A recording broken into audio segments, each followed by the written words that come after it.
Mehdiyabad cəmaatı adından yenə də böyüklük, kiçiklik, şəhid ataların adından bütün 70 min qəsəbəmiz var. 70 min Mehdiyabad cəmaatı adından sizə təşəkkür edirəm.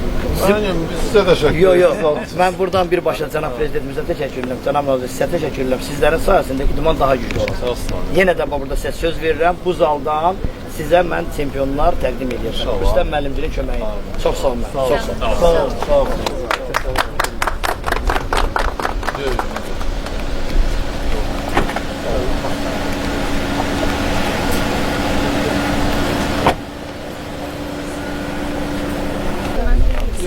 Var ya, servis yok. Bir de onda. Hanım, qeyd elədiniz də. Var olun. İnşallah yaxşı olar. Mehdiyabad qəsəbəsində inşallah yaxşı çempionlar yetişəcək.